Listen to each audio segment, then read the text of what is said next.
Hello everyone! Welcome here on my channel. So, I hope okay yung lighting natin. So, right now, we'll be having a brand new review and ang re-reviewin natin ngayon ay itong Dr. Alvin Professional Skincare Rejuvenating Set.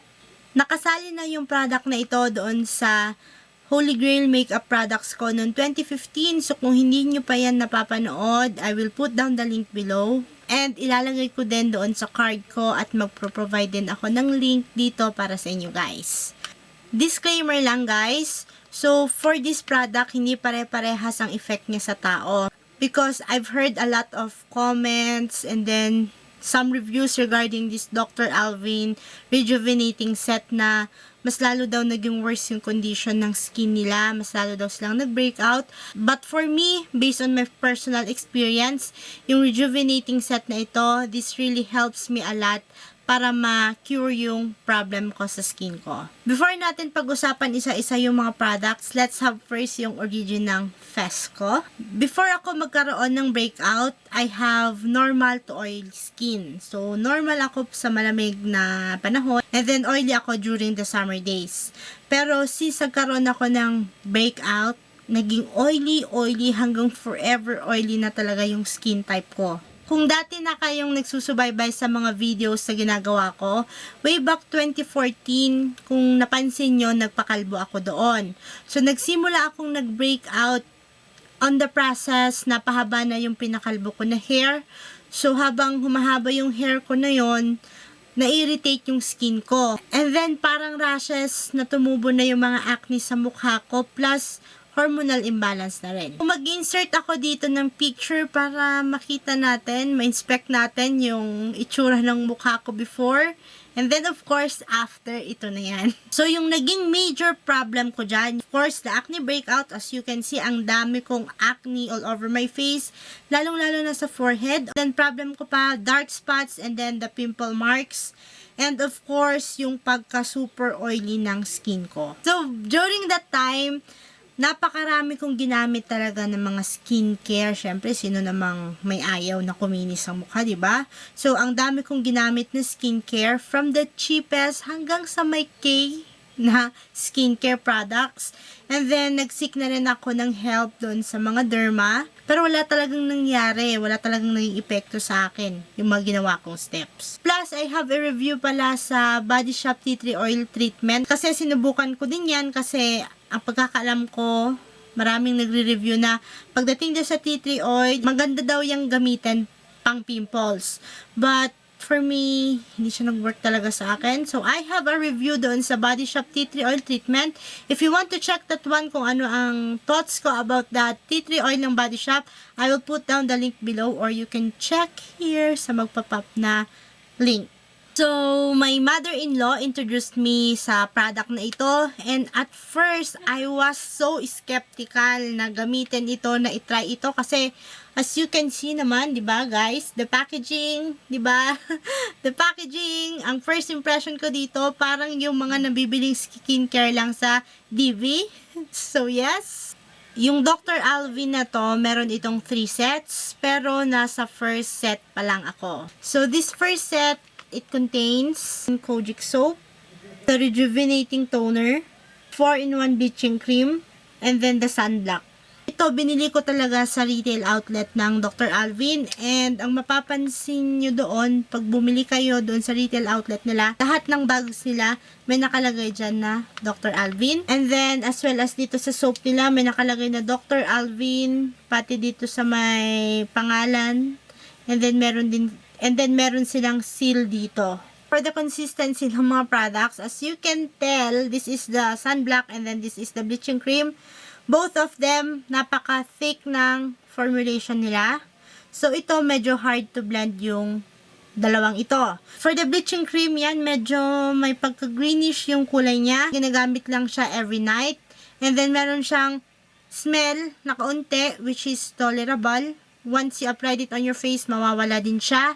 Ang paggamit ko lang dito, kino-concentrate ko lang siya doon sa mismong problem area and then saka ko siya ini-spread sa entire face ko. So, for this bleaching cream, little goes a long way dito. This is the sunblock. So, nawawash out siya ng ilaw, but this is color white. So, ito, wala siyang kahit anong amoy. Meron itong SPF 15 PA++. So, this sunblock is really good. Super good talaga ito. Ang finish nito, medyo malagkit, kaya maganda siyang patungan ng foundation. Kasi yung finish niya nga, tacky. So, yung foundation mo talaga, kapit na kapit sa buong araw. This is their Kojic soap. After using this soap, super refreshing talaga sa pakiramdam. Parang linis na linis ang buong mukha mo. And then lastly, this is the toner, rejuvenating toner. So ito, meron siyang tingly sensation kapag ina-apply siya sa face. So mahapdi siya. Kaya kailangan be careful with this toner, especially pag inumpisahan ng ginamit kasi mahapdi siya sa mukha. So sa set na ito, meron siyang kasamang paper kasi yun yung instruction. Pero natapon ko na yung instruction na yon. So, ang ginagawa ko, winawash ko yung face ko umaga at gabi with this Kojic soap. And then, after washing my face, nagamit ko itong rejuvenating toner. And then, after that, in the morning, kahit hindi ako lalabas, ginagamit ko itong sunblock. So, kahit nasa loob lang ako ng bahay, ginagamit ko itong sunblock. And then, during the night time, bago ako matulog, pinapahid ko na itong bleaching cream. Nung first day of use ko sa rejuvenating set na ito, meron na agad akong nakita na effect sa mukha ko. And that's a good thing for a product. Kasi most of the time, lalo na sa ating girls, lalo na sa may mga problema sa mukha, gusto natin yung may makikita agad tayong effect para i-continue natin na gamitin yung product. And this product, first day ko pa lang siyang gamitin, meron na agad akong nakitang effect sa mukha ko.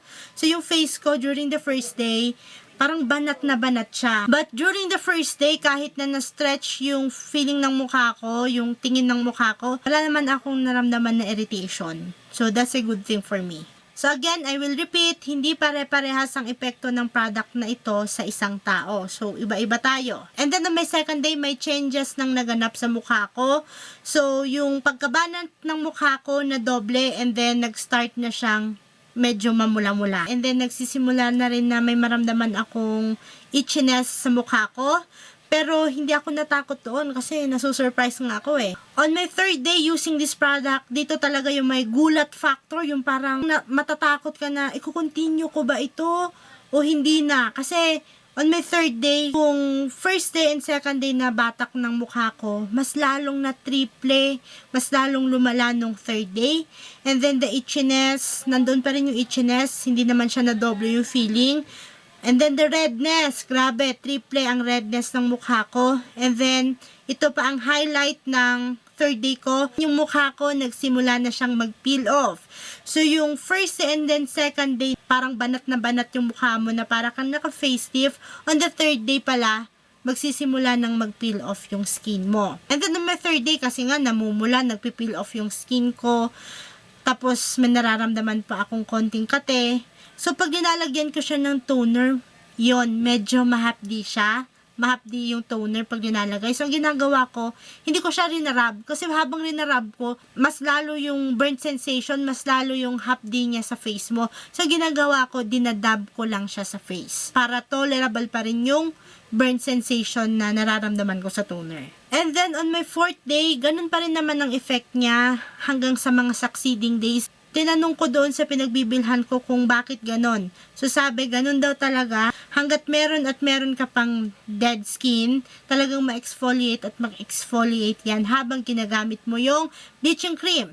So yung cause ng pagpipeel off sa skin is yung bleaching cream. So yung sunblock, yan lang ang tumutulong para maprotektahan yung skin mo during the daytime. Kasi syempre kahit nasa loob tayo ng bahay, meron at meron pa rin tayong mga nasasagap na ultraviolet rays na galing sa araw. Yan ang nagpro-protect sa atin, yung sunblock ang nagpro-protect sa atin para hindi masunog yung balat natin kasi nag-exfoliate siya.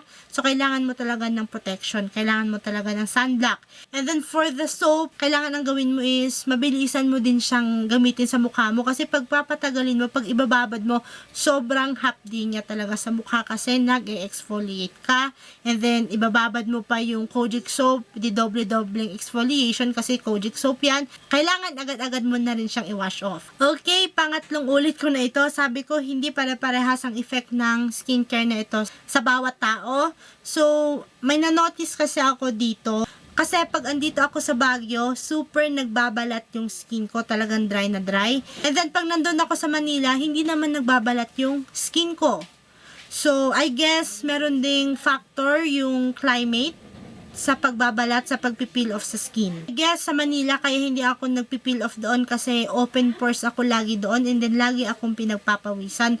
That's why. So, based sa clip na pinakita ko sa inyo and then sa face ko ngayon, so as you can see, malaki talaga ang pagbabago niya. Although marami pa akong kailangang gamutin, marami pa akong kailangang matanggal. So, just like this one, mga pimple marks ko yan. Yan, mga acne marks ko yan. Mga dark spots nang dahil sa pimple marks. And then may mga tinutubuan din naman ako paminsan-minsan, lalo na pag may buwan ng dalaw. Ang babae, tinutubuan pa rin ako paminsan-minsan ng mga pimples. Just like this one and then this one. And then as you can see sa forehead ko, na yun ang pinakagrabing tinubuan ng acne dati. So as you can see right now, yan, okay na ang forehead ko. It's all because dito lang sa Dr. Alvin na ito. So, up till this day, ginagamit ko pa rin itong rejuvenating set. Ito lang ginagamit kong skincare.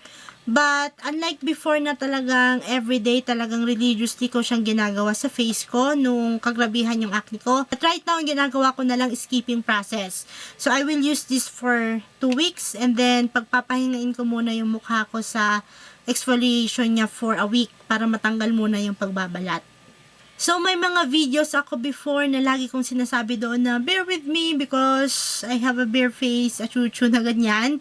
So, yes, wala akong gamit doong foundation. Hindi ako naka-makeup kahit any powder. Kasi during that time, nag-exfoliate yung mukha ko, nagpipeel off yung mukha ko. And then, pag dinagyan ko siya ng foundation or kahit na powder lang, sobrang pangit. Hindi mo talaga maipinta kung anong itsura niya. Pag pinatungan mo ng foundation, yung nagbabalat na mukha mo, sobrang pangit talagang tignan. Kaya, much better na lang na bare skin. So, yung rejuvenating skincare na ito, talagang drying ang effect nito sa skin kasi nga magbabalat yung skin mo, yung face mo, kaya drying ang effect niya talaga.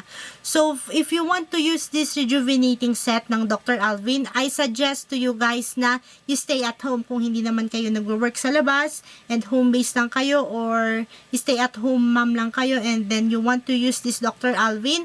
So, I suggest na mas magandang naka-stay at home kayo. And then, if ever you're a working mom, you're a working girl, I highly suggest na you go and buy a good moisturizer, yung pack na moisturizer para ma-help, ma-lessen yung pagbabalat sa mukha nyo. Kasi sobrang nakaka-conscious talaga pag may mga taong nakatitig sa inyo at tinitignan na ano kaya ang nangyayari sa mukha niya, bakit nagbabalat, bakit namumula. So, I suggest to go and buy a good moisturizer kung gusto nyo itong gamitin para sa mga nagtatrabaho. So, right now, from super oily skin, bumalik na sa dati yung skin type ko, which is normal to oily skin.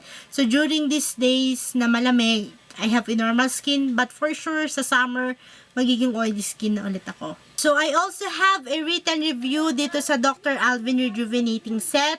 So, kung gusto niyo yung mabasa, I will put down the link below. And then, nandoon din sa vlog ko na yon yung mga pictures ng peeling process ko. So, thank you so much guys for watching. Sana nakatulong yung review ko na ito para sa inyo guys.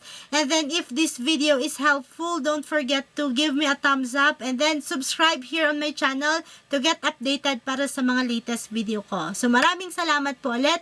And I hope to see you again on my next video. Bye!